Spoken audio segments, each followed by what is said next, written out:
Explained by the Billy Meier contacts. Mysteries, myths, legends, conspiracy theories, historical inaccuracies, and more. Compiled by David Chance, revised October 18, 2023. Death, Dying, Afterlife, Death Life, and Reincarnation Part 3.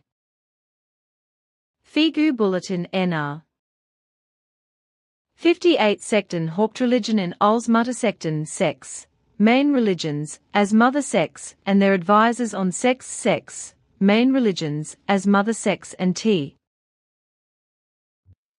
The fundamental good characteristics of the human nature, those being virtues, feeling for the other, honesty, intelligence, discipline, love, and feeling of responsibility, etc., are addressed by the term consciousness, related, and they are altogether called into being and directed by a positive motivation.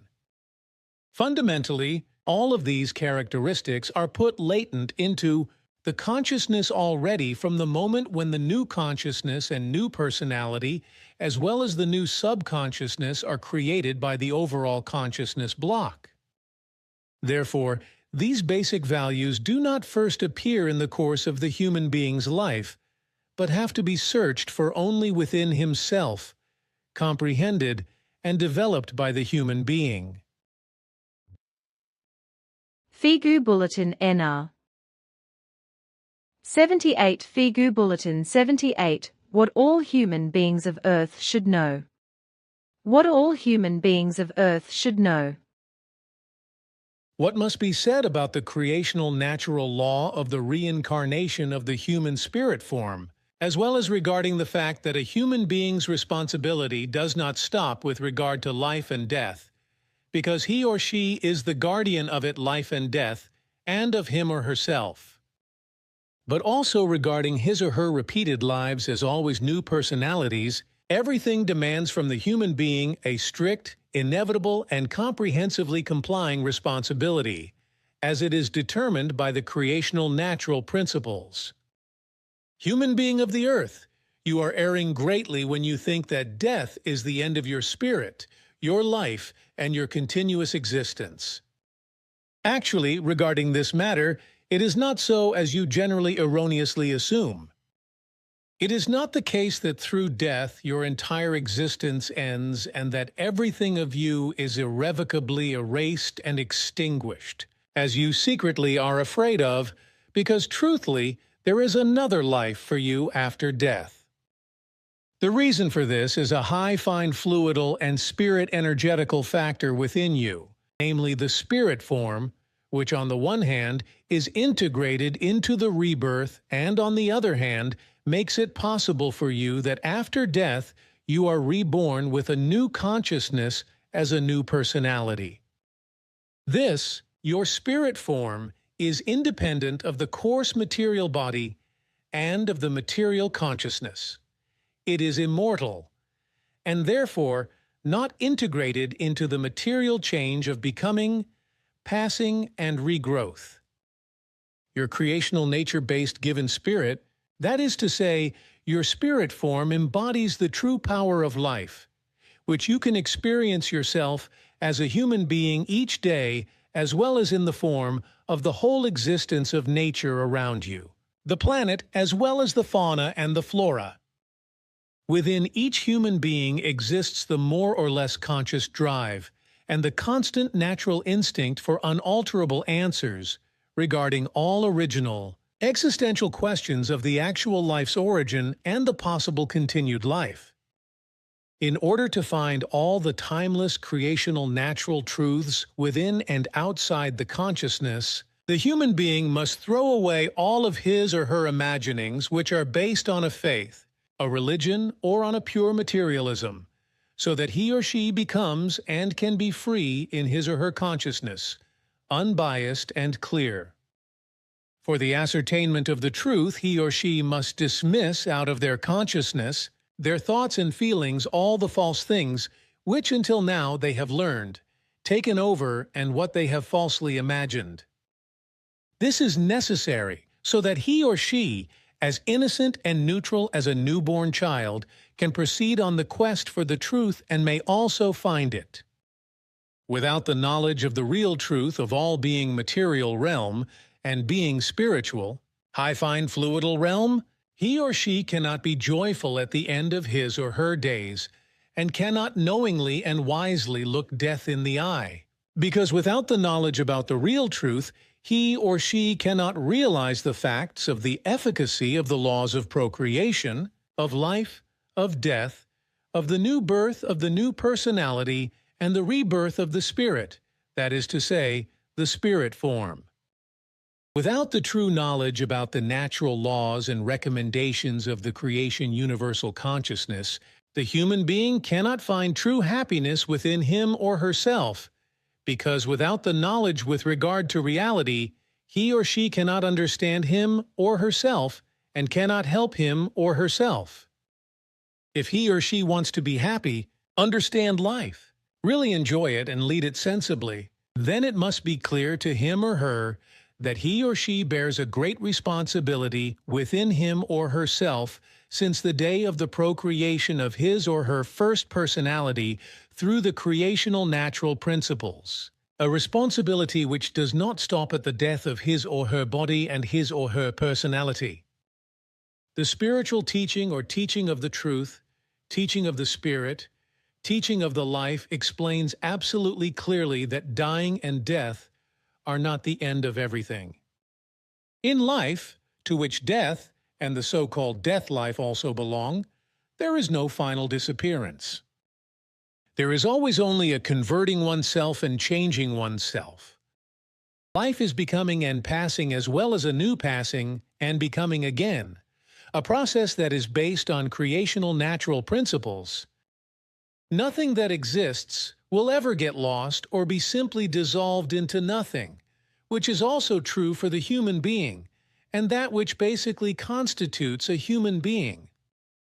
If the human being knows this and knows the facts about it, his or her fear of dying and of death disappears because he or she knows that, in the eternal circle of life, death is only a stopping place in the overall consciousness block that has been created in the realm of the other world by his or her spirit form.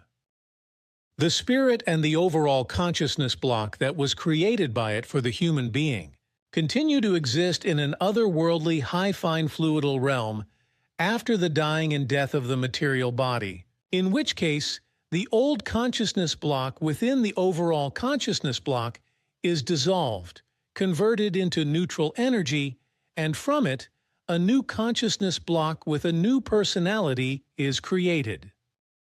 From there, the newly created consciousness block and the new personality together with the energy form spirit, that is to say, spirit form, are returning into a materially bound body existence in due course, into a new human being. From this results the question, what then constitutes the human being as a human being in his or her deepest inner nature? Also on this, the spiritual teaching gives a clear and definite answer. The most important thing in a human being is his or her so-called spirit form, or simply his or her spirit, which, as an immortal, high-fine fluidal energy packet, keeps the material consciousness and the body alive, and so embodies the essential power of the life. The term spirit form, that is to say, spirit must not be falsely understood, however. The spirit is no ghost which is haunting around, and it also is no transparent, humanly shadowy figure from the other world in a flowing white gown. The spirit, that is to say, the spirit form of the human being is a pure, high-fine fluidal energy that has been created by the creation and which enlivens the human being as his or her innermost nature. The spirit of the human being is more or less his or her high-fine fluidal energy source, his or her indestructible inner life power. The spirit form first enables the life of the human being, thus the ability of existence of his or her whole body, his or her consciousness, his or her thoughts and the feelings resulting from them, which are responsible for the formation of the psyche, as well as for the vegetative nervous system, which regulates the functioning of the organs, and so on and so forth. The spirit is highly concentrated, high-fine fluidal energy, which was created by the high spirit energy creation, universal consciousness. The spirit within the human being must not be equated with the material consciousness, which alone can create ideas and thoughts, and the resulting feelings in the material existence of the human being. This means, however, that there is no spiritual ownership or spiritual illness, because the spirit, that is to say, the spirit form, is absolutely inviolable by attacks from the material consciousness realm. That is why there can only be a consciousness ownership and a consciousness illness, because only the human material consciousness, which creates conscious ideas, can fall victim to illnesses or any other impairments or damages, but never the spirit, that is to say, the spirit form.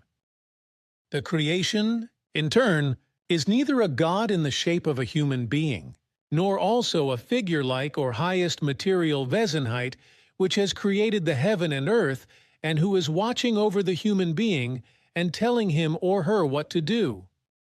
In most ancient times, God and gods were figures of fantasy that were used in fairy tales as fantastic. Most high Wesenheiten, which were standing above all life and existing things, in order to give a shape to the creative one, that is to say, the creation force. God or gods, however, which are presented in a religious or sectarian as well as any other belief-based view, were or always are human beings of flesh and blood, who were or are higher evolved than other human beings in certain things. In this respect, a god is another term and word for king of wisdom. And wisdom means nothing other than having acquired and owning a highly developed knowledge and ability in relative perfection in a certain field, for example in a science, etc., contrary to the fairy tale fantasy figure and the god as a king of wisdom. The creation, however, is the greatest, energy impulse-based, highest intelligent, mightiest, and most highly developed spirit energy form in the universe. It is a neutral, asexual, and impersonal energy, through whose principles the spirit forms of all living creatures were created and still are created. As has been mentioned before, the creation is also being called universal consciousness and great unity, etc. In which case, however, it shows absolutely no similarity with a human god or with any other life form, but is only the purest high spiritual energy. Even a human god is a creature who was produced as a human being from the creational natural laws and thus owes his or her existence to the spirit energy creation. The creation, as a force creating all since the existence of the universe, has created unchangeable laws of nature, that is to say, creational natural laws, into which is ordered everything in the universe, and therefore also in all life and in all existence. Besides the laws of nature, which the human beings know through the natural sciences, for example gravitation, the principle of causality, that is to say, cause and effect, etc., there are also spiritual as well as material consciousness-based laws that have an effect into the human being's daily life, and naturally also on the becoming and passing of the human being. One of these laws is the rebirth, that is to say, reincarnation of the human spirit, together with the birth of an entirely new consciousness with a new personality in a new human body, which is procreated in the natural way together by a male and a female human being. So, the human being in his or her innermost Wesen is high-fine fluidal and therefore immortal, simply in regards to the immortality of the spirit form. The part-piece creation spirit, the spirit, that is to say the spirit form in him or her, is of a pure creational law-based nature, and therefore not bound to becoming and passing as is the material. This is quite in contrast with the body of the human being, which inevitably ages and sooner or later dies. Everything that the human being acquires as real knowledge, real wisdom, and true love remains stored for him or her for all times, because all positive, equalized values, among other things, are stored by his or her spirit, that is to say, spirit form, however also recorded and deposited in a human being's material consciousness and in his or her storage banks, where they remain his or her immortal property. And as a repetition, when the human being dies, then his or her spirit, i.e., spirit form, enters into the otherworldly, high-fine fluidal realm, whereas his or her half-material consciousness block crosses over to the otherworldly, high-fine fluidal overall consciousness block that has been created by the spirit form, which dissolves the old consciousness and the connected personality and converts them into pure, refined, neutral energy from which a new consciousness with a new personality is formed. From the essence of the valueful knowledge, love and wisdom data of all the former personalities, therefore, the concentrated knowledge, ability, the wisdom and love, etc., of all former lives of the human being, a completely new consciousness block with a new personality is created, in which case, then the whole, together with the reincarnating spirit, is born into the newly procreated body, as soon as the time for the rebirth of the spirit, that is to say, the spirit form, has arrived. Each human being has therefore already lived many lives as a human being, and still has countless lives ahead, and indeed, always as a human being in a human body, with a human consciousness, and with everything that goes with it. For example, the psyche, the subconsciousness, the forms of the unconscious, the character and the mentality, etc.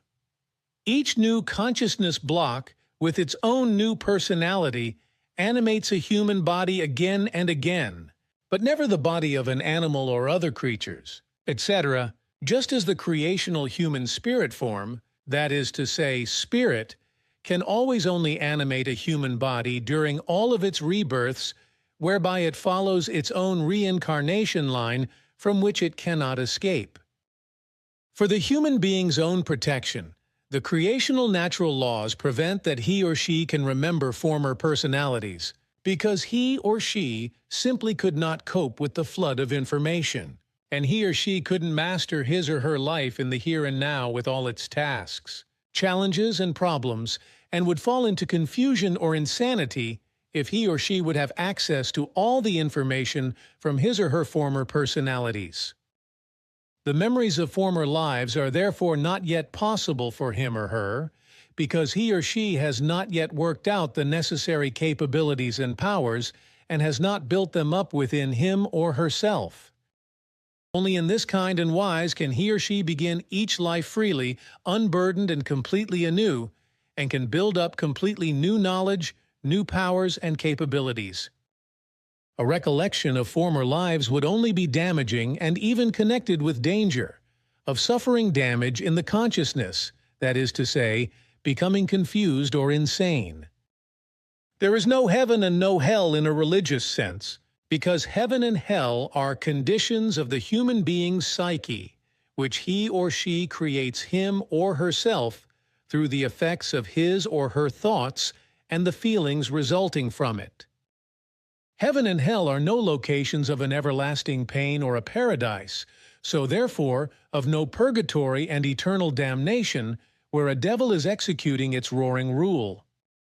Also, no angels and archangels are waiting at some paradisal location in heaven where a benevolent and yet obedience, submissiveness, and punishment. Demanding God is wielding his scepter, because truly such locations do not exist, but are only fabulations of fantasizing windbags, swindlers, and cheats regarding religious and sectarian beliefs. Ultimately, such imaginings only serve to lead the human beings to believe in an imaginary reward for his or her doggish submissive devoutness, or, in the case of hell, punishment of purgatory and the eternal hellish damnation, giving them a malicious fear of hell and screaming, frightful imaginations in order to be able to determine over them, to rule, and to make them fall in bondage as slaves of faith. Belief, however, does not mean knowledge, and only a knowing human being can become free of the fear of death, through which he or she will also not be intimidated anymore through threats of punishment by the avenging hand of an imaginary god or devil which do not exist. Just as erroneous is the teaching of the karma, according to which a human being is punished for the actions of his or her former personalities from former lives. That is in itself impossible for the reason because each personality is created completely anew and with a clean record, from one life to the other life, and without anything in common with the former personalities, except of course the power of the spirit, that is to say, the spirit form, which enlivens him or her. Each human being must bear the positive and negative consequences of his or her thinking, doings, and activities in each present actual life. However, when this life ends, then his or her consciousness block and the personality cease to exist, and with it, all his or her mistakes and unright, etc., which he or she made and committed. A transfer of reward or guilt in a religious sense from one personality to another personality is absolutely nonsensical and impossible. The idea of the karma is therefore based on a false view of things and on unknowledge of the real principles regarding the creational natural laws and recommendations, as well as regarding the life, the dying, the death, and the rebirth of the spirit form, as well as the new birth of the new personality. Dear human being of this world, be you man or woman, girl, boy, old or young, you now may be asking yourself, why then the whole thing? What is the sense of life and the many rebirths of the spirit and the new births of the new personalities? The answer is just as simple as natural, quite in contrast to the confusing claims of the religions, sectarian gurus, false philosophers, and natural scientists, etc., who do not know about the spiritual teaching or who simply scorn it or make a joke out of it. The purpose of the human being is to develop, respectively, evolve his or her spirit form, inhabiting within him or herself as highly as possible over many, nearly infinite, reincarnations through always new births, new consciousness, blocks, and with it, also new personalities and their consciousness-based learning with regard to love, knowledge, and wisdom, in order that someday, in many millions or billions of years, his or her spirit form can return into the creation and can unite with it. As a result, the creation universal consciousness, that is to say, the universal spirit energy mass creation itself, can, in turn, evolve a tiny bit ahead and higher in an impulse-based manner. In principle, and according to the creational natural laws, this process never comes to an end because there is no absolute perfection. Consequently, the spirit energy creation can never be perfect, but relatively perfect only, and must unstoppably continue to store knowledge and wisdom and must evolve. The life of the human being and the existence of the creational human spirit form may be compared to a long journey through space and time, as well as through this world and the other world, during which the spirit form as well as the consciousness block of the human being, with all his or her always new personalities in always new human bodies, can learn very much. As a result, they can acquire always more love, knowledge, and wisdom, and, through it, steadily and unstoppably evolve in every way. The human spirit is something very special and specific, and can never reincarnate or be reborn into an animal or creature's body. Therefore, neither in an animal, creature, nor plant, etc., as is on the contrary, falsely claimed by Hinduism, rebirth, asuns, palingenesis, transmigration of souls.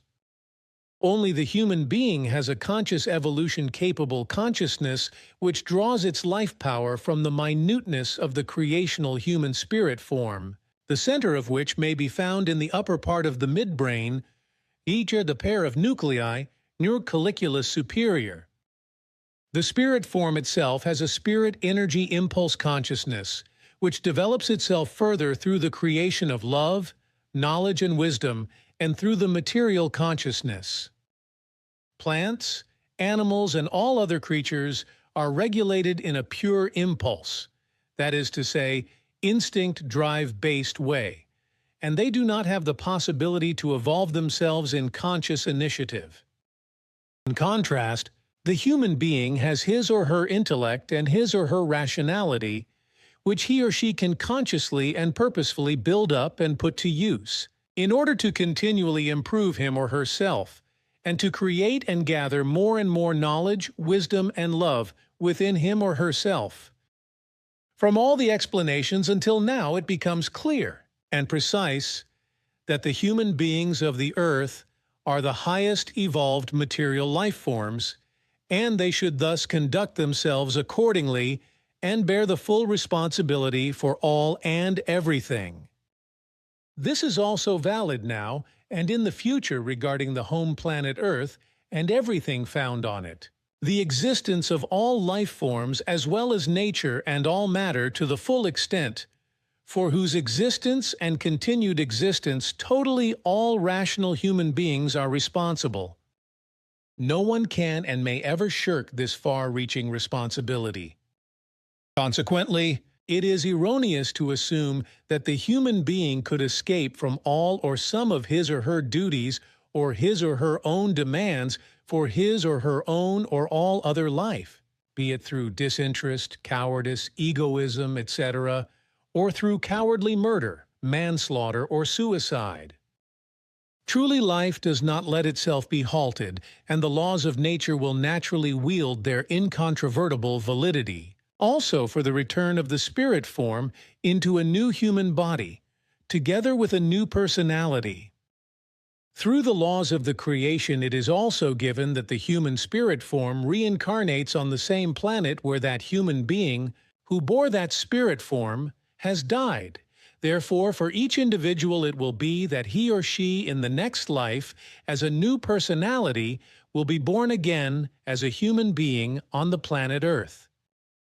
In the future lives where, again and again, there will be new existences with a new consciousness and a connected new personality.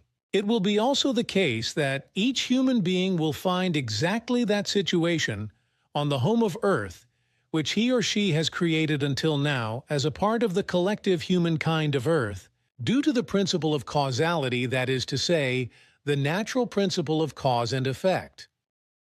Through the thoughts, ideas, ideals, imaginings, actions and deeds in the here and now of the actual life, all human beings create the reality and truth of their present time and, simultaneously, the foundation of their future, which they will find again later on their Earth when they enter into a new life with their new consciousness block and their own new personality.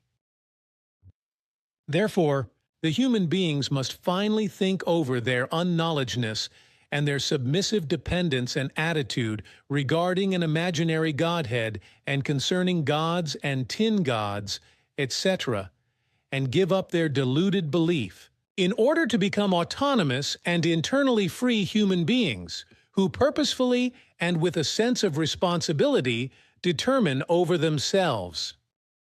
Unknowledgeness and religious sectarian belief must be replaced by the effective truth which comes from the reality, so that from it, love, freedom, joy, knowledge, and wisdom, as well as harmony, peace, and happiness, can result in an inner and external manner. Only through this can a human being, as an individual and en masse in this world, the Earth, become a real human being and as such, become progressive in all forms of life.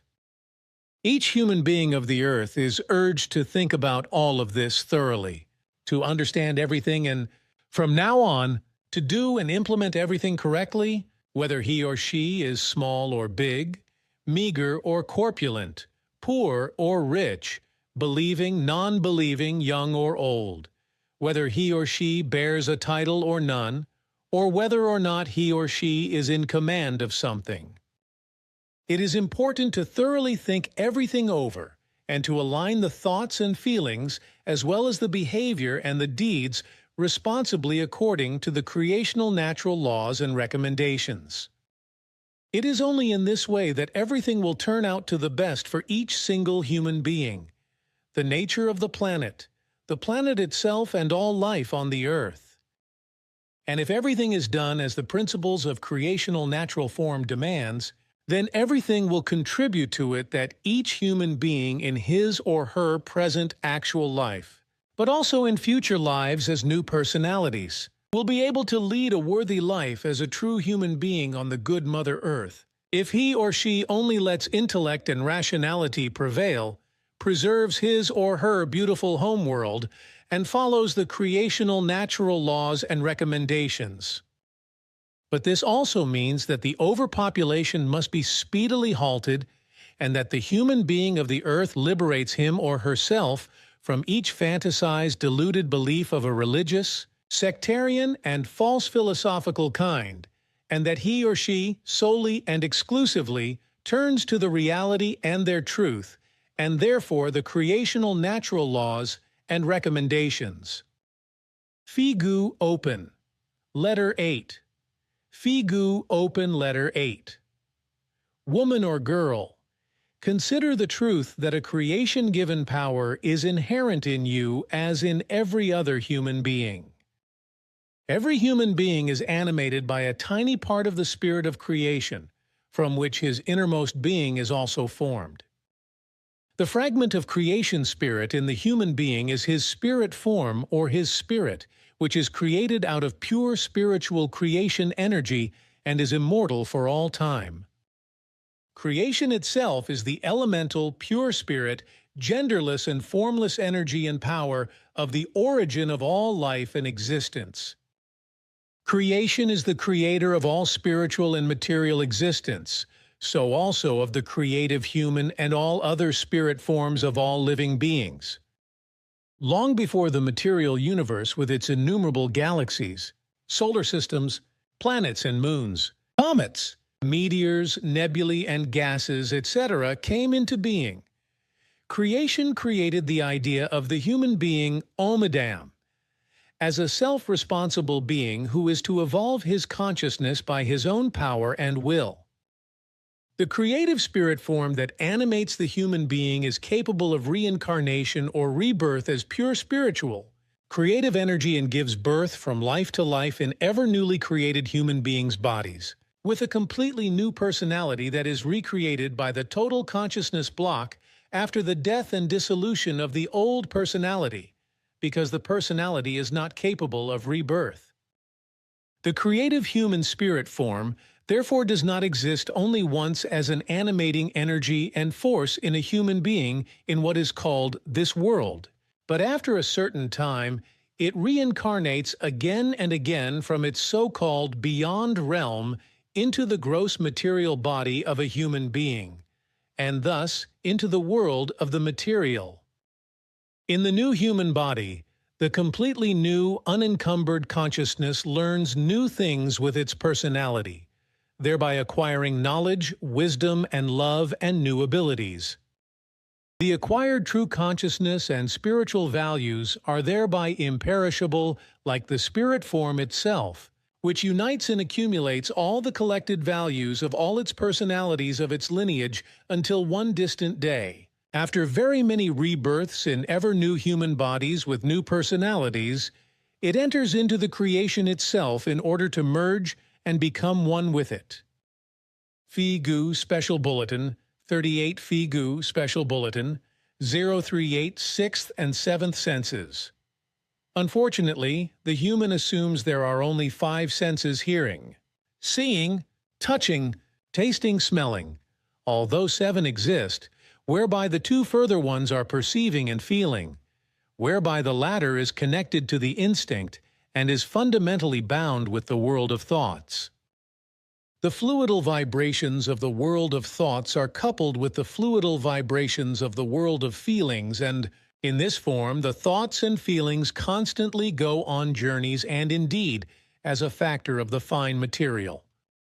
However, the current terrestrial technology is still, in the first years of the third millennia, not in a position to prove these fine material vibrations, respectively, the fluidal vibrations, with apparatus and thereby using coarse material means, yet it is only a question of technical development and of time before they will, one day, be successfully proven. Then it will also be recognized that that which is of fine matter is based on the form of fine material vibrations, respectively, on fluidal vibrations, as it will also be recognized that these fluidal energies and their forces are the fundamental factor of telepathy, levitation, and clairvoyance, as well as of teleportation, and so forth. And the fact is, the fine material, even though humans, out of ignorance, erroneously call it supernatural, is actually a product of the human brain, respectively, of its thoughts and the feelings resulting from them. It therefore deals with a quite normal, however not supernatural energy and force, whereby the whole thing is also not unearthly and not unreal. Rather, it is absolutely real and not uncanny.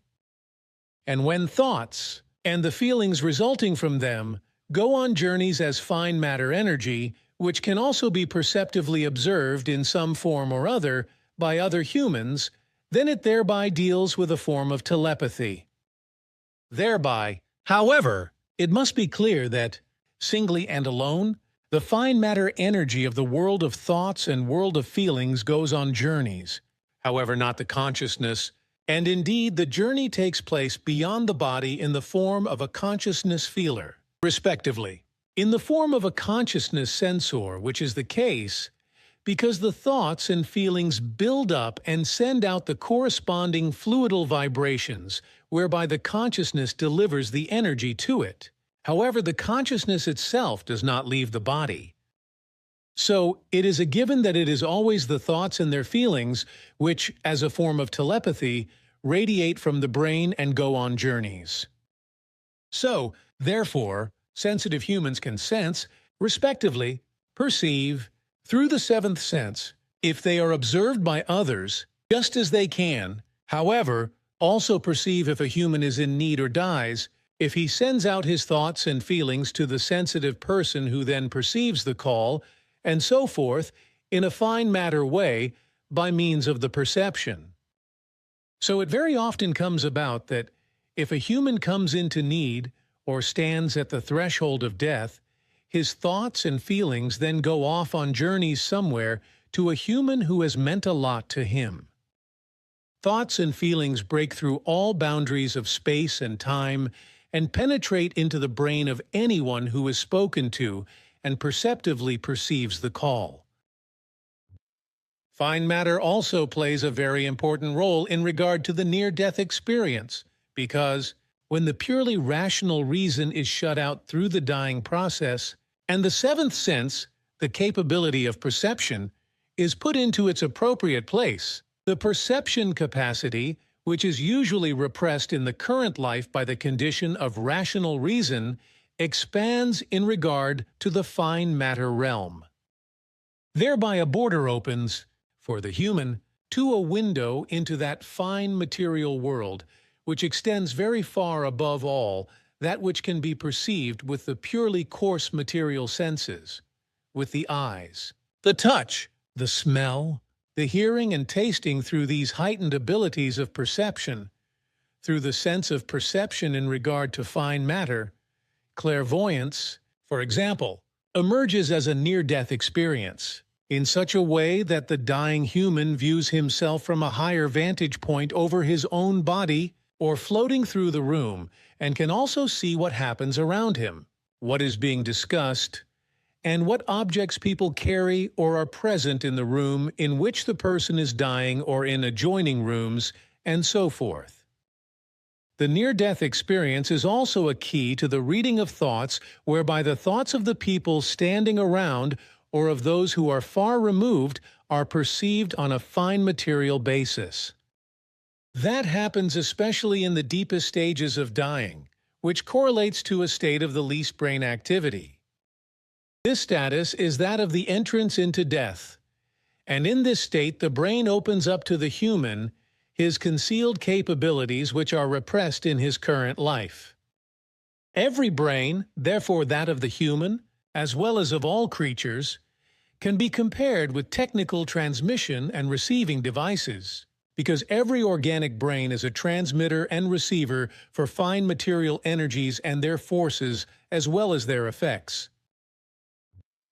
Now, when a human dies, then, on the brink of death, he loses the connection to rational understanding, whereby that which pertains to the fine material realm gains power and produces electromagnetic energetic loads, which result from fine material thoughts and feelings which radiate explosively and can be perceived by other humans even at a great distance. As a rule, there are humans present who are closely mentally connected to the dying person. The persons concerned receive the dying human's units of information through fluidal, respectively fine material electromagnetic vibrations, which are strong fine material energy loads and which conceal the information in themselves as force. Naturally, the wave frequencies of the fine material vibrations thereby play a decisive role, whereby not every human can therefore receive the same wave frequencies, and not everyone can tune his fine material senses to the same degree onto near, or very distant, impulses and information which are directed at him. Therefore, through the mental connection, there must be a certain similarity to the wave frequencies so that messages from dying ones or otherwise from fellow humans can be received, whether it is sounds, thoughts and feelings or visionary images and so forth. Goblet of the Truth, 2015 English translation, Chapter 2. 98. The truth of the life is that after this life death takes control, after which a new all-of-yourself personality is set up in a new life, for which thankfulness shall be given. 147. The dwelling of the impalpable other world is only for the consistency of the spirit, however not for the person, because this is extinguished after dying in order to give energy and power to a new person who will be born when the spirit-body-spirit form once again returns in a body of people of your kind, human body. Therefore, do not call for death in order to find in it a release from earthly anguish, because death extinguishes the person for all time, and it can never again be made living. 148. And death shall never be called upon, in the hope that an existence at the side of a god, or in a paradise realm of gods and tin gods, might be a joyful life, because such teachings have no truth and are only the delusions of the brain of false priests, proclaimers and prophets who have misled you into senselessness, because they obtain advantages, relevance, and benefits from it. 49. And truly, you humankind of earth, you only make yourselves thoughts and feelings about your material life, as a result of which you fully leave the death and the realm of the other world out of your attention, because on the one hand you are cowardly afraid of it and eschew it, and on the other hand you are too presumptuous to think of it. 150. You do not know what the death is, nor what the realm of the other world is. Hence you also cannot understand the two, and cannot know that after every dying there is a new living existence of a new personality, and therefore the running circle of the life always continues. And this process from the birth, of the life and dying and of the death, that is to say, of the death life, is taught to you and explained through the teaching of the prophets, so that you may become knowing and wise, and thus become bearing of the truth. 151. The realm of the other world is a spirit-energetical sphere that lies on another side of all your material recognition capabilities, that is to say, all of your material senses and all imaginations, but is nevertheless existent and connected with the material world. However, both spheres are differently dimensioned and nevertheless cannot be separated from each other. 152. There is thus no cleft between these two levels, rather a stepless going over, so both build a oneness, as does everything in the entire creation. 238. And as you shall practice equitableness, being fairness in all things, so think about your life and your death, because after your birth both are unavoidable for you, so that you must ponder them and find the way to both in calm and peace. Therefore practice equitableness, fairness, on your descendants and relatives, because when the time comes for you to depart from life, you shall have settled everything so that all your left-behind chattels and your wealth may be distributed in equitableness, fairness. But you few, who are able to write, prepare a text with instructions on how and to whom your heritable goods, chattels and wealth shall be handed over in whichever particular amounts. If you are, however, unable to write, then announce your last will to a scribe, so that he can record everything in writing, which is your final decision. If you leave anything behind, then make a writing testament before you lay yourself down close to death, and make the writing testament for man, woman and child, for the parents and close relatives, or for friends, and for whatever you wish, in order to act in equitableness, recognition, approval, fairness. When you make the writing testament, or have it made, then act in equitableness, fairness, and do not cheat any of those who remain behind, so that no discord, bad blood and strife, or even worse, may flare up. And those who remain behind shall not fall prey to avarice, and not call on the jurisdictions to break the last will of the deceased for their own benefits. And the survivors of the deceased shall not be at odds with one another and quarrel over the wealth and chattels, because such doings are not worthy of people of your kind human beings, and are only done by ones without equitableness, unfair ones, irresponsible ones, ones without fairness, and unknowing ones who are reviled by the people as scum. 315. In you there lives the Spirit, which is a minute part of the formation creation. Therefore you are also a part of the formation creation. However, your body is of your world, and when you die, then it will cease to be and will not return. Just as it will not cross over into a heaven of your gods and tin gods, and not into a paradise realm of gods and tin gods, but will cease to be. Only your form of the Spirit in you is subject to reincarnation, and intended to one day return to the formation creation in order to become one with it, although you as a person cease to exist and will no longer continue to be such. 368. If you kill, murder, life, and destroy things of the people of your kind, human beings, then they cannot be given back, because you do not have the might to do so, just as you do not have the might to bring forth once more, or rebuild in the same wise and with the same form, the things that you have destroyed. Every killed, murdered, life escapes from the body and cannot return, because a return is only given for the form of the Spirit, which escapes into the realm of the invisible other world, death, life, and is reborn when the time for a new inner world consciousness and for a new individual being personality has come, without equivalence with the deceased inner world consciousness or to the deceased individual being personality. 369. And the truth of the return of the Spirit in a new person of your kind human being, new consciousness, new all of yourself personality, and new material body, after the preceding person of your kind human being has died, may be for you a sign evidence of the truth of the laws and recommendations of the wellspring of the truth creation. And it is through the laws and recommendations of the wellspring of the truth that living and dying and death, and therefore the return of the Spirit in a new body of a new person of your kind human being, are possible, just as everything is possible and nothing is impossible, which originates from the might of the laws and recommendations. 370. And consider, there is neither a god nor tin gods nor people of your kind human beings, and demons or either liberators, angels, and venerable ones, holy ones, who can reanimate a dead person, deceased person, because when someone dies, the spirit escapes into the realm of invisibility, other world, and cannot return to the deceased body, because this is irreversibly connected to death. Chapter 3, 176. Do not believe that you may die after a predetermined period of time. because there is no decision by fabulated invented gods and tin gods for how long your existence shall continue.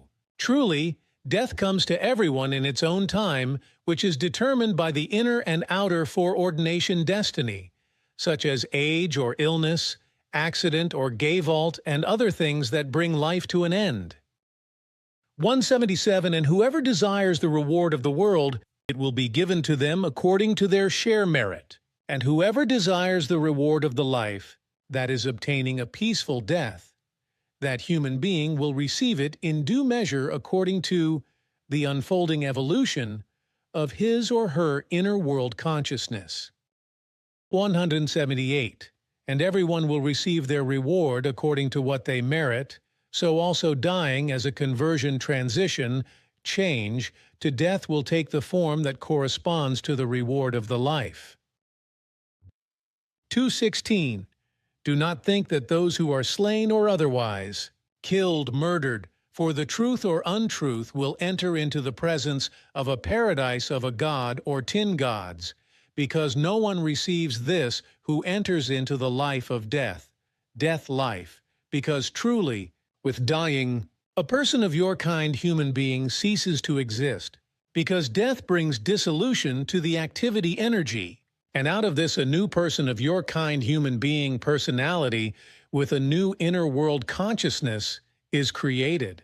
And it is taught that the spirit-body spirit form of people of your kind human beings is a tiny dot, minute thing of activity energy of the creation, and is not bound to death, so that this is existing in the realm of the invisible other world and manifests itself in renewal rebirth, once again in a new person of your kind human being. Chapter 4. 104.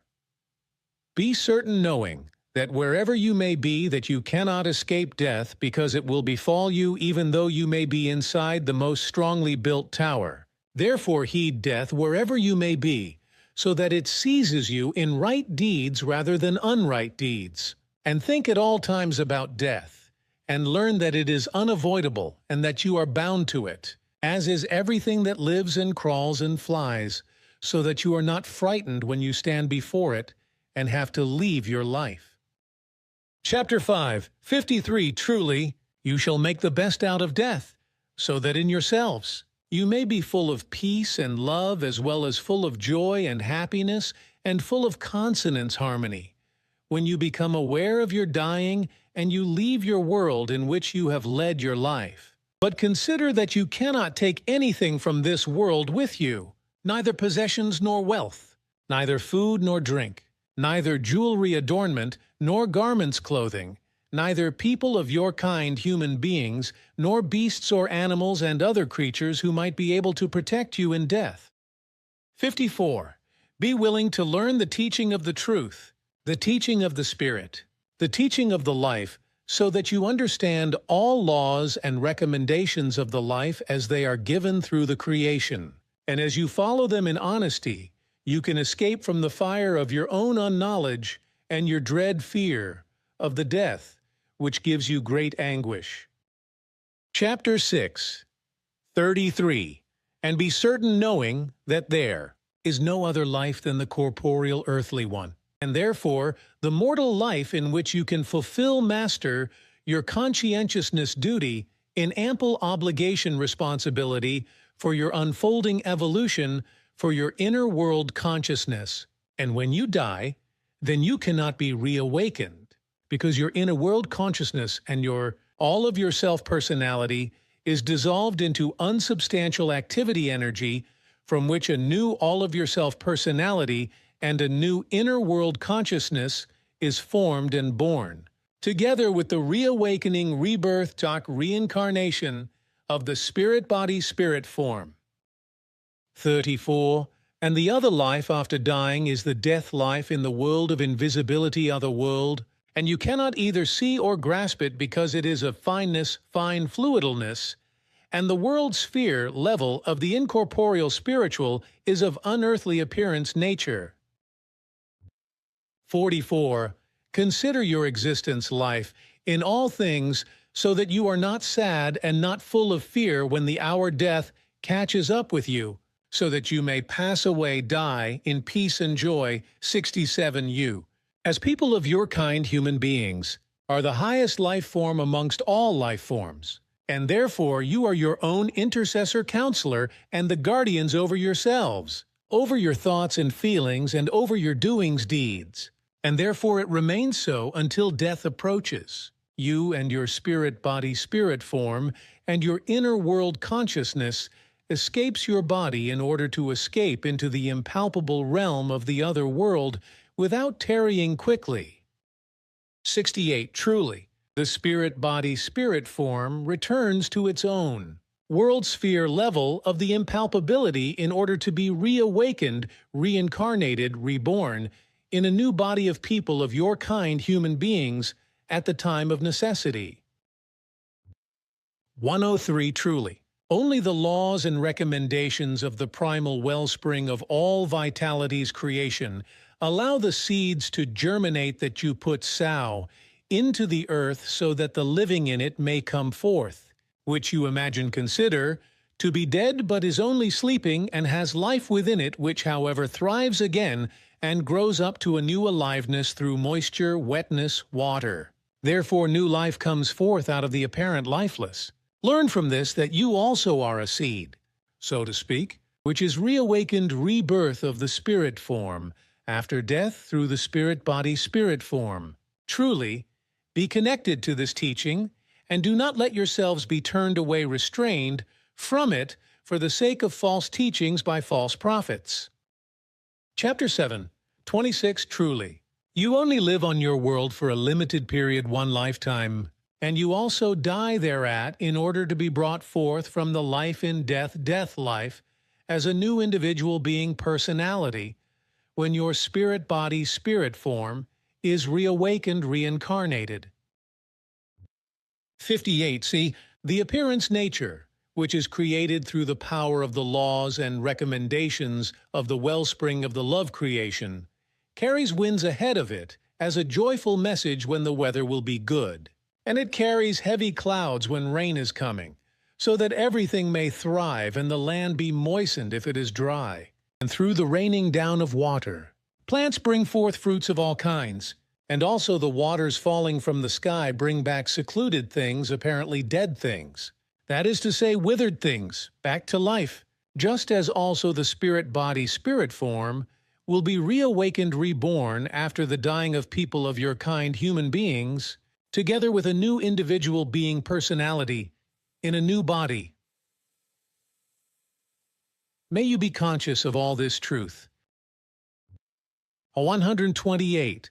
Search at all times for help and guidance in the laws and recommendations of the wellspring of the love creation, and be steadfast in the knowledge and in the wisdom of the truth. Truly, it is only in the laws and recommendations of the wellspring of the love creation that you will find the guideline leading thought of existence life, so that you may honor life and avoid death in Ausartung, so that it only comes to you naturally. Thus life is bequeathed given to you by the wellspring of the love creation, as well as death, but in such a wise that you make life worth living in order to avoid death until the way of the natural comes to an end, and death calls you yourselves because you have completed the time of the life.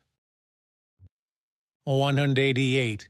Do not ask during the time of your life when the hour will come that will be your last, so that you do not act unrightfully, but rather strive to learn the truth and to live according to it, so that you can go on your way in joy at the end of your time. Truly, even if you ask about the hour that will be your last during the time of your life, then you cannot discover it, because knowledge of it shall not weigh heavily upon you. So the hour death shall only break over you suddenly, so that you are not sad in your existence life. You do not become confused in your inner world consciousness, and do not do terrible things, and do not cause any calamity. Chapter 8. 56. Do not be the worst amongst people of your kind, humankind, by being ungrateful towards life and denying the truth of the laws and recommendations of the creation of all things creation, thereby killing, murdering yourselves and people of your kind, human beings, killing, murdering yourselves or others, be it out of chicken-heartedness, cowardice against illness, pain or fear, or be it out of jealousy, hatred or revenge and retaliation. So it is unrightful and against the laws and recommendations of the primal power creation, which honor life in all its kinds, whether in the present existence life, of days on earth, or in the life of death, death life, in the world of invisibility, other world. Chapter 10. 55. If you commit unright, and were the possessor of all the riches that are on earth, then when you are near the time of your death, you will attempt to buy yourselves free from death. And truly, you would make a play of fallacious remorse if you could escape death thereby. But truly all this will bring you no benefit success, because death does not allow itself to be fooled or cheated. Life and death decide according to equitableness, fairness, and not according to unright. Therefore with death the same foreordination destiny is determined for all people of your kind, human beings. 57. It is the primal wellspring of all wisdom creation, which gives life and brings about death to everything persisting existing, through its all-embracing laws and recommendations, so that everything may come about anew in reawakening new birth and rebirth, and will one day return to it because everything belongs to it and has come forth from it. Chapter 11. 25. And consider when you give alms gifts, that you shall not be stingy. Rather act according to the best of your ability regarding what you can give in goods and riches. But see that you yourselves have enough, and do not have to suffer privations through distributing, donating, alms and gifts donations. But consider stinginess, which is a terrible thing and is of no use to you at the end of your days, because you cannot take anything with you into the realm of death, death life. Therefore, it is also senseless for you to have gifts and great riches, grave offerings placed into the grave, and therefore it is senseless for you to have gold and other valuable things forged into coverings on your face, death masks, and to have yourselves wrapped in expensive and sumptuous garments, or for you to want your dead body preserved, embalmed with expensive oil.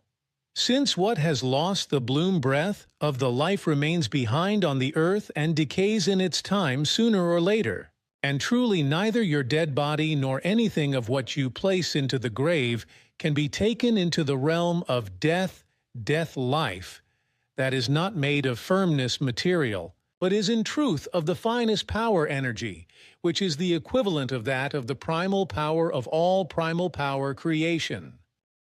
Chapter 22, 17. The spirit form cannot be influenced through effects on the body, therefore neither through heat, cold, hunger, pain, illness, or well-feeling. And solely the spirit form is immortal, because if the physical life ceases, then it escapes into its realm of the other world in order to be reborn in its time when a new human body is born, with a new consciousness block, new consciousness, subconsciousness, and with a new personality that are created through the overall consciousness block. Chapter 25, 139. And you, who strive after the truth, be not confused and do not sleep while learning, so that you really recognize the truth and not claim that only that which you see with your eyes is real, and that there is no life where you cannot perceive any movement with your eyes. Truly, this is not the truth, because even when, with the dying of your body, you cease to be yourselves, the life still continues through the spirit form that disappears into its realm of the other world in order to be reborn at its time, in a new body and with a new consciousness and a new personality. 149. And truly, you humankind of earth, you only make yourselves thoughts and feelings about your material life, as a result of which you fully leave the death and the realm of the other world out of your attention, because on the one hand you are cowardly afraid of it and eschew it, and on the other hand you are too presumptuous to think of it. 150. You do not know what the death is, nor what the realm of the other world is. Hence you also cannot understand the two, and cannot know that after every dying, there is a new living existence of a new personality. And therefore the running circle of the life always continues. And this process from the birth, of the life and dying and of the death, that is to say of the death life, is taught to you and explained through the teaching of the prophets, so that you may become knowing and wise and thus become bearing of the truth. 151. The realm of the other world is a spirit energetical sphere that lies on another side of all your material recognition capabilities, that is to say, all of your material senses and all imaginations, but is nevertheless existent and connected with the material world. However, both spheres are differently dimensioned and nevertheless cannot be separated from each other. 152. There is thus no cleft between these two levels, rather a stepless going over, so both build a oneness, as does everything in the entire creation. 153. The spiritual creational energy and power of the creation streams through both the realm of the material world of this world and the realm of the other world. So in both dimensions, that is to say, levels, everything is being pulsed through with the same life stream and is connected with one another. 154. Nonetheless, it is wrong to assume that both levels would be integrated into the same laws, since in this regard there is a difference given between the realm of the material and the realm of the spiritual. The material realm can fall ill through all kinds of inequity and come to harm, whereas the purely spiritual realm, to which the realm of the other world also belongs, is taboo with regard to all inequity and harm.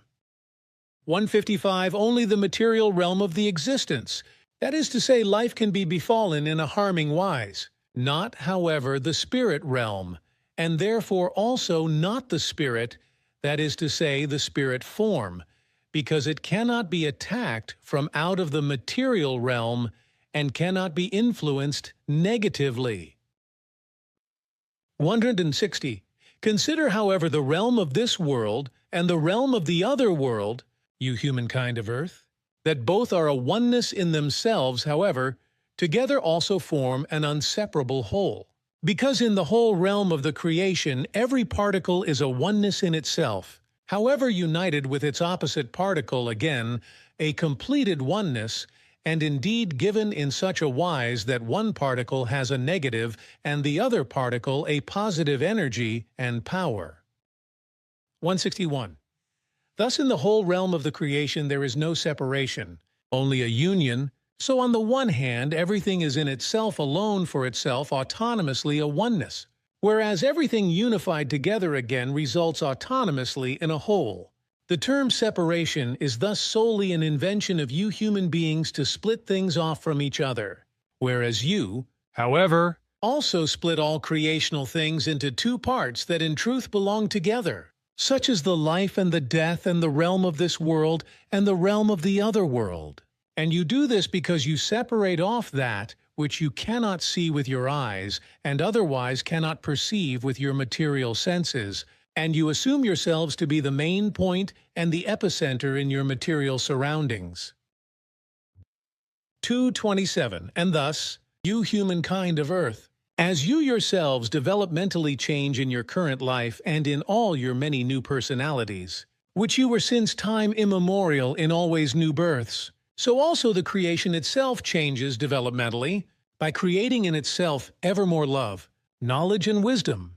This happens by it learning through your spirit form, which gives life to you and evolves itself spiritually by integrating into itself everything that you create in terms of love, knowledge, and wisdom, and then your spirit form will one day unite with the creation itself, long after it no longer requires a human body, but evolves further only as a pure spirit form. Then the creation takes in from it everything that your spirit form has learnt through your love, your knowledge, and your wisdom over many reincarnations. Through that which the creation integrates into itself, it evolves itself spiritually, just like you as human beings do with regard to your consciousness. Chapter 27. 39. Many amongst you, who have perhaps once briefly thought about the death, you expect that others shall draw the conclusions out of life and death for you, because in fear and shyness you do not dare to deal with it, and even quarrel and grumble with your fate and indict it, because through chicken-heartedness you do not find the possibility in yourselves to direct your thoughts and feelings onto it. Chapter 28. 94. Who is the human being? Fundamentally, the human being is primarily an individuum, a single individual nature with a consciousness block which forms the individuum and in which also the mental block is integrated, that is the consciousness, the thoughts, feelings, and the psyche. What else is given in the consciousness block is the character, the personality, the subconsciousness, the ego, and the memory out of which altogether the who of the human being results. Thus, who he or she is through all the capabilities and factors of his or her consciousness block. The human being is in itself, through the consciousness block and as a material individuum, an undivisible, a whole, just as he or she is together with the spirit, that is to say spirit form that animates him or her. And that says, as soon as the life extinguishes and thus the spirit form escapes out of the body and into its realm of the other world, the consciousness block also escapes from the body and goes into the realm of the other world that is belonging to it. Thus, the primary individuum, that is to say the consciousness block, dissolves, because as such it can only exist as long as the body actually lives and is inhabited by the spirit form. So, when the life extinguishes, then only the lifeless, empty material shell without consciousness block, that is to say individuum, remains. Although the human being as a material v-sin with a consciousness block is in himself or herself an undivisible whole, the human being is however not like that towards the outside, because he or she jointly lives and coexists secondarily through partaking of and participation in other things. So for example, as a human being of his or her times, as a carrier of world historical ideas, as a child of the parents, as a husband and father, as a friend, employer or employee, etc. Through this, he or she proves to himself or herself and to the outside world who he or she is by showing the factors and capabilities of his or her consciousness block. That is to say, his or her individuum in the outer world. 109, however, when the consequences, that is to say, the destiny resulting out of your thoughts, feelings, decisions, deeds, actions, and your activity will strike you is fundamentally different for each consequence. So it can be immediately or only in a few hours, days, weeks or months, or perhaps even in years or decades, but it will certainly be in your present actual life, because nothing can be carried into the fine fluidal world of the other world, nor into a new life on earth, as is erroneously mistaught through various of your religious, ideological, and philosophical irrational teachings, as for example through the far from the truth irrational karma teaching. 32. And a further error many amongst you make, is that you assume that as a personality you would only have a unique life, because truthfully after the dying, the life continues in a new existence on earth, but contrary to the irrational teaching of the person-bound reincarnation. Truthfully, the personality extinguishes after the dying, and developmentally changes itself in the fine fluidal realm of the other world of the overall consciousness block into a neutral energy out of which a new and unburdened consciousness with an equally new personality is created, which is then born anew, together with the spirit form of the human being which, after the dying of the material body, also goes into its fine fluidal realm of the other world, and from out of there reincarnates again and, contrary to the personality, is alone capable of being reborn. So you shall be conscious that you have already often lived a material current life as always new personalities, just as you will continue again and again, as always new personalities, to pass through new lives, And that will happen so often, and for such a long time, until your spirit, that is to say, your spirit form has developed so highly through your evolution of your consciousness that it no longer needs a material body and consciousness anymore, and thus goes as a higher form into a higher level. 133. It follows that with the new birth of the new personality, a completely new life begins, and consequently, the new human being at his or her actual becoming, that is to say, the actual birth on the 21st day of the pregnancy, that is to say, after the conception, is completely unburdened and hence innocent.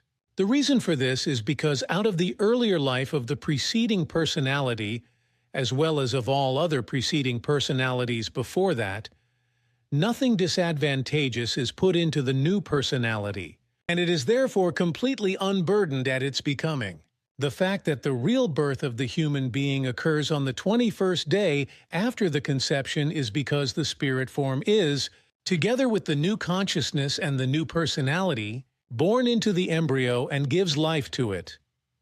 As is well known, the actual worldly, that is to say, material birth into the existence of the world, normally occurs only after completion of the pregnancy. 134. Through this process alone, it is guaranteed that every newborn human being is unburdened by his or her thoughts, feelings, actions, deeds, and his or her activities out of his or her previous life, and those before that, just as the creational laws determine that every new life form to be born, and thus also the human being, shall be of pure and unburdened consciousness. Therefore it is given, contrary to many irrational teachings of false prophets, religions, sects, ideologies, and philosophies, that all happenings may only be related to the earthly existence. Therefore the fairness of the creational laws determines that all returning effects, that is to say, interactions as well as other causes and effects, and hence also the destiny falls completely onto the time span of the life on earth. And accordingly, both atonement processes in the fine fluidal realm of the other world and in a religiously explained heaven or in a hell are as senseless as the wrong karma teaching which states that the consequences of the preceding life would have to be borne in the coming life. 306. And if you should ever have the opportunity to obtain a proof of your continued life after the dying and after the death which goes beyond your material observation and perception possibilities, you would be frightened and shaken about the truth, because truly, your continued life after the dying and the death is not in the same personality, but in a completely new one which has nothing in common with the present actual one. Only your spirit form remains the same because it alone is, as creational energy integrated into the reincarnation. That is to say, the rebirth, whereas your personality ceases to be in a becoming of neutral spiritual energy out of which a new personality is built up which will then be born. 307. In the bottom of your truth unknowledge, you have no certainty with regard to the otherworldly life in the death life, nor in the new life of the new actual personality when it is born into the new life. 308. If you had the certainty of the true facts of the life, dying, death, and the rebirth, then everything would seem so natural to you as it really is. And this certainty would also be the proof of your continued life, which continuously occurs in another and new personality that is no longer identical with that of the former life. And if you have this certainty, then you will no longer be frightened and in no wise shaken over the truth of these things of your continued life. 301. If you, as material human beings, do not live in an immortality delusion, then you must expect from childhood onwards that you will have to die sooner or later. But as a rule, you ward off the thoughts and feelings thereon and push them away. 312. And there are many amongst you who have a shyness to discuss the theme life, dying, and death, just as there are many amongst you who react very violently and indignantly if the subject comes up in your presence or you are confronted with it directly. 313. and you amongst you who are carefully concerned about not entering a cemetery and who shun every funeral, you try to efface your impressions, thoughts, and feelings concerning the death as quickly as you can whenever you are somehow, through foreordination or unavoidability, confronted with the grim reaper. 314. In you there is always a secret angst that all of a sudden you could be struck by the death.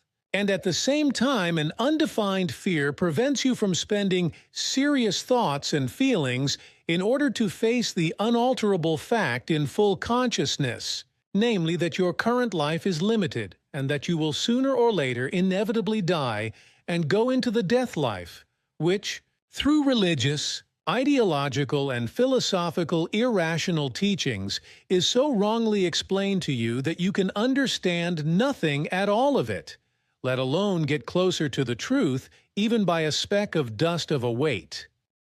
315. In your life, you human beings of Earth, there is hardly any other happening which you make worse than the death, about which you push aside every thought and every feeling. 316. But apart from the death, there is also the preceding dying which you do not dare think about and push away everything related to it. 319. Procreation, birth, life, dying, death and rebirth of the spirit form, together with a continually new personality, are very closely connected to each other because one thing is the consequence of the other. But you do not take the whole thing seriously. Instead, you irresponsibly live only for the day. Out of this, you create in you pathological cravings, vices, hatred and unpeace, as well as unfreedom and disharmony, in order to live out everything externally and to let it pervert into bloody and destructive wars. As you learn this through the senseless and irrational teachings in your belief in a god, tin god or idolized human being, and live from day to day in pure egoism and imperiousness, and irresponsibly procreate offspring beyond all measure, and therethrough bring about immense catastrophes. 335. But if you only come to intellect and rationality while you are dying, then you have missed the actual life, and in cowardice missed the bearing of the life responsibility, because you do not derive any benefit for your past life anymore. If, shortly before the major step out of the earthly life into the death life, you suddenly recognize the fact of the continued life of your spirit form, as well as its rebirth in a new life together with the birth of a new personality in a new consciousness as block.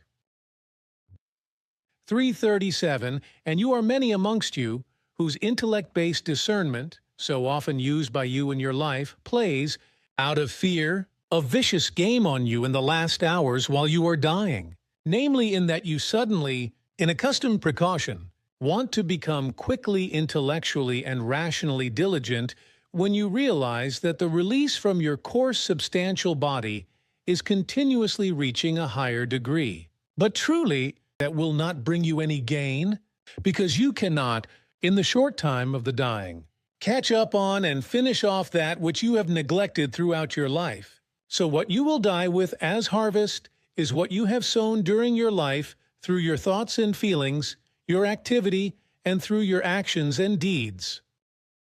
338. So if you do come to your senses during the dying, then you will not change the least therewith, nor bring about any change and betterment, because it is not possible for you in the process of dying to finish off everything that you have neglected in the course of your entire life through the process of the perception, cognition, cognizance, knowledge, experience, living of the experience, and wisdom.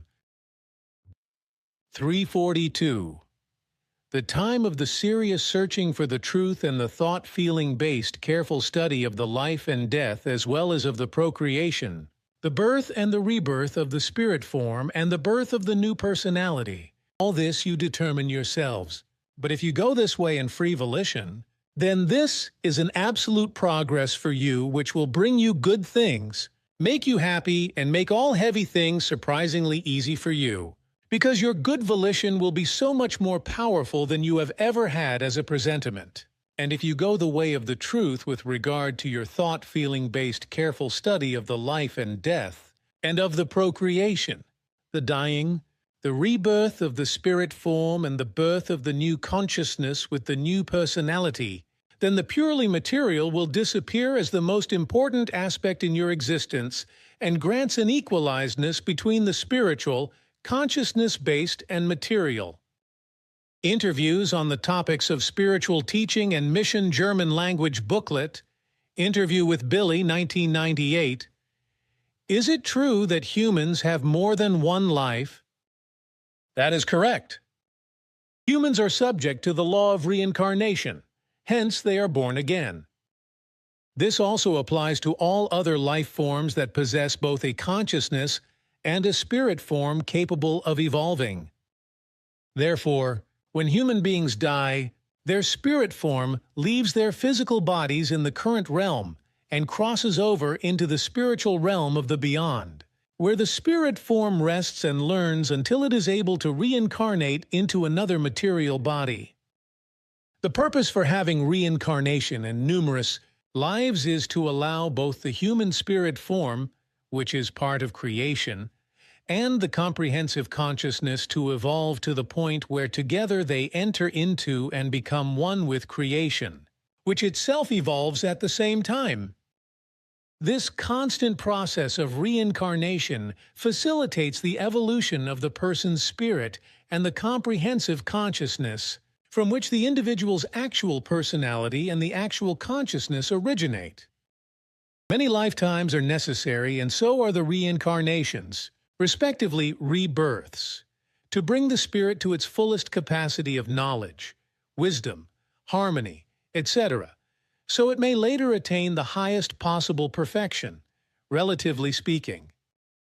It would be absolutely impossible to develop the spirit or spirit form to such a level of relative perfection in merely one single lifetime.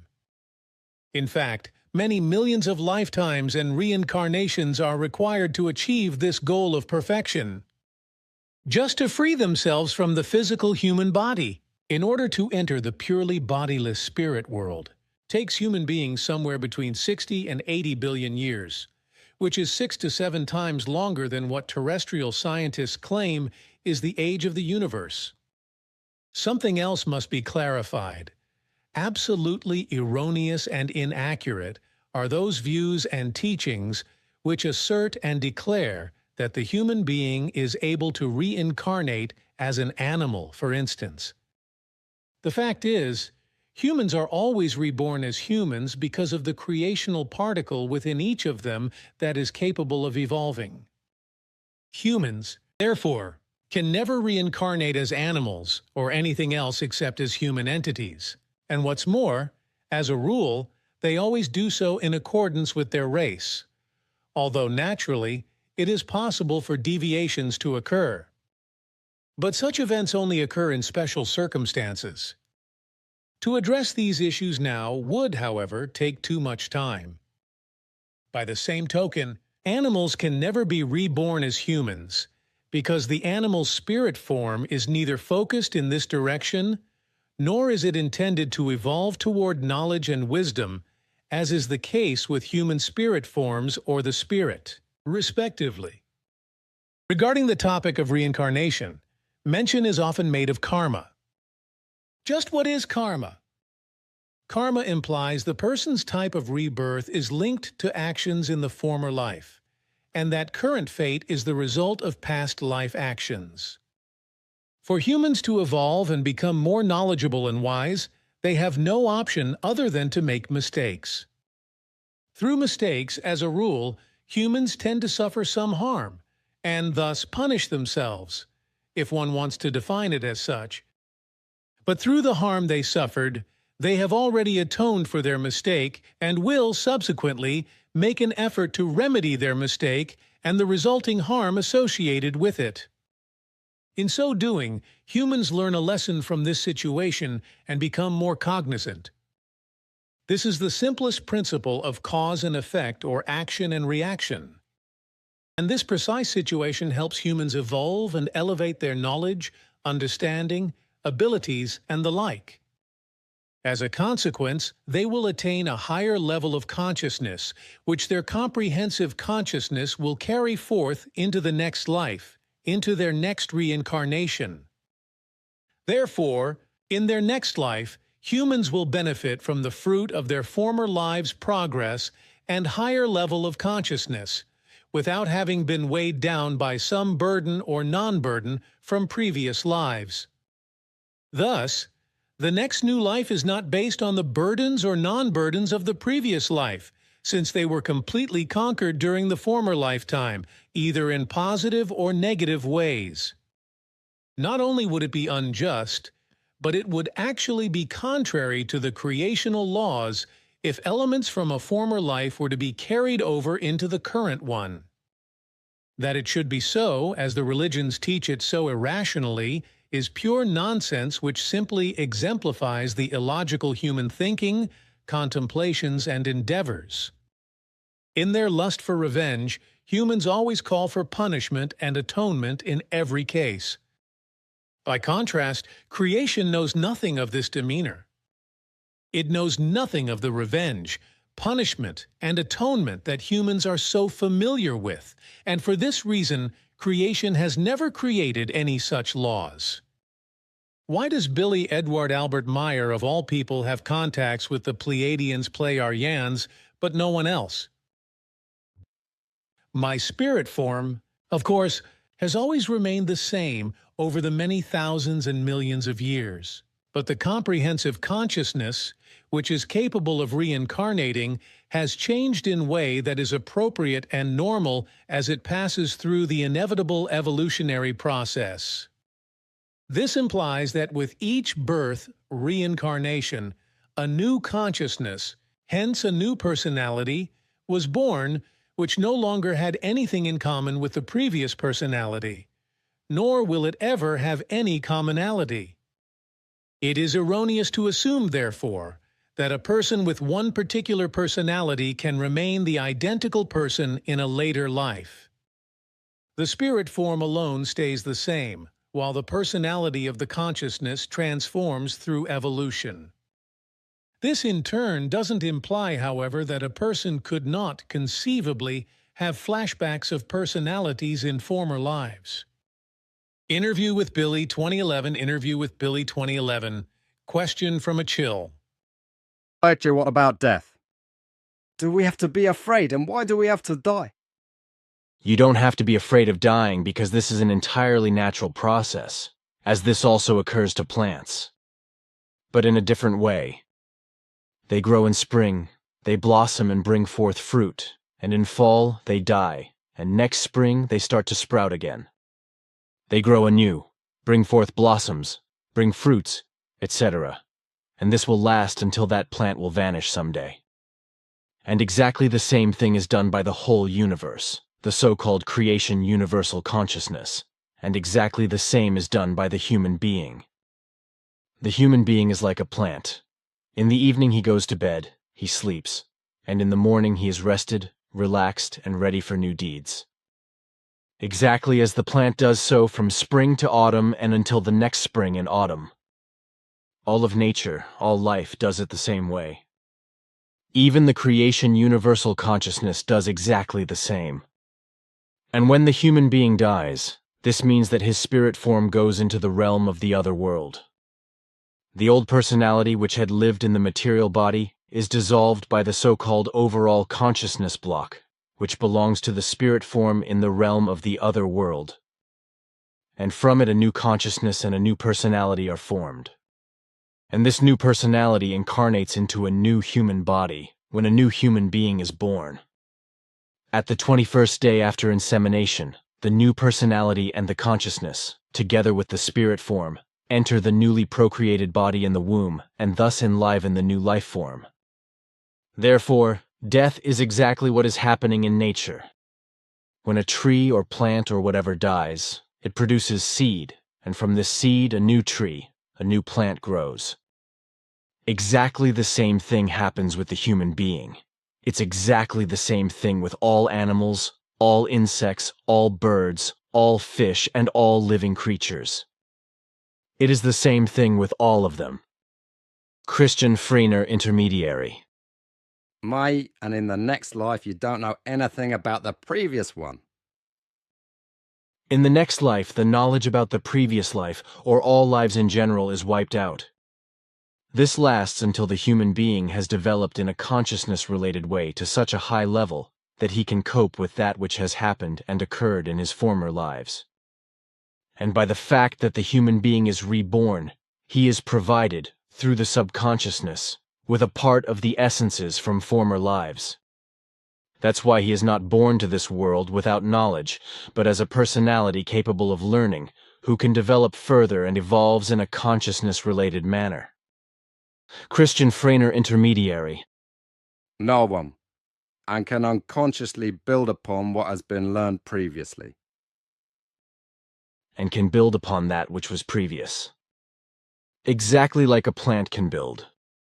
When the plant sprouts anew, it can build what has been left by the old plant, and that's the seed. Christian Freiner Intermediary. Or genetics in the plant in that sense. Therefore, there's no reason to be afraid of dying. There is absolutely no reason to be afraid of dying. Christian Freiner Intermediary. And death. Because nothing is lost. The energy is not lost. Christian Freiner Intermediary. Correct. An introduction to the Spirit teaching. An introduction to the Spirit teaching. An important word. The yearning for certainty burns indelibly in every single human on earth, especially the certainty of being and the existence far beyond his terrestrial passing away, which man calls death. This certainty can become true for every single human being once he conquers his own ego. Truly, it is only the ego's haze that prevents envisioning the kingdom of true life, spiritualness, beyond the transformation of being and the passing on.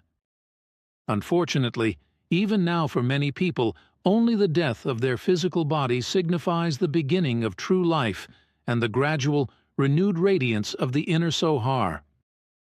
However, in the next incarnation, the same situation may arise again through man's lack of knowledge in the previous life, if, at that time, he had not been arduously struggling and laboring for improvement. Man fears everything: the end of love, the death of a loved one, separation and reunion, and above all, the change from this plane of existence to the beyond. Closely linked to these fears is the pain caused by bogus knowledge and bogus teachings, namely, that all life will end forever in death. Therefore, for many great times, life is a process of rebirth and renewal in the cycle of passing away and growing again. Thus, expiring and death reach into the heart of life in the same way that life and growth extend deeply into the heart of death, whereby two realms merge into one, simultaneously complementing and conquering one another to gradually bring about mutual comprehension. Life does not strive for vanquishing every single decline and death, but for overcoming decease and formation in general through evolution. Life works toward the progressive evolution of everything that has ever existed or now exists. Because the human life spirit within him is a fragment of the spiritual energy of creation, it is important for him to recall the creative root of his being, to unite through true spiritual introspection with all that within himself which is of the all-great time. To be one with the spirit of life within himself, the part of creation in him, means becoming absolutely free. Free from the fear of passing away, of death.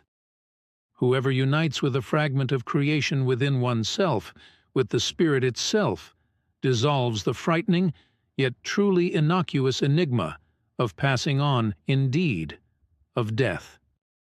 In so doing, one acknowledges death as only the other side of life, where it is nothing other than sleep replacing daytime wakefulness in the physical realm. Man's lack of reason, his lack of knowledge, and his blindness make him believe that sleep is the darker side of life. As a result, he has the same opinions concerning death. Certainly, various other factors are reflected in the fear of death, but it does not make sense to name them all. Only one more item remains to be explained. The mystery a human body can solve only partially when it is abandoning life can be manifested clearly and truthfully by the fragment of creation in humans, namely, the certainty of absolute human permanence in the all-great time. The human being should direct his vision unwaveringly toward the tasks of his life on earth, with the knowledge that the realm of coarse matter rules in this plane, and the realm of fine matter in the beyond. Nevertheless, these two divided spheres of the here and the beyond are one single realm, existing in the same place, in the same time-space, only in another dimension. Letter from Chris Locke to Phi Gu, regarding the number 15295-347, answered by Christian Freiner and Billy, 22nd July 2018, Science and Mathematics. Chris Losse Key. Guys, I recall Billy informed us that 1.52x the years lived, one case, the years to the next incarnation on both Error and Earth, given proper populations. This 1.52 lifespan relates to AU, but Earth is only 1.00 AU, so, unless I err, I wonder why the reincarnation coefficient for Error and Earth is the same 52 when their AU differ by about 30%. Yes-no question 2.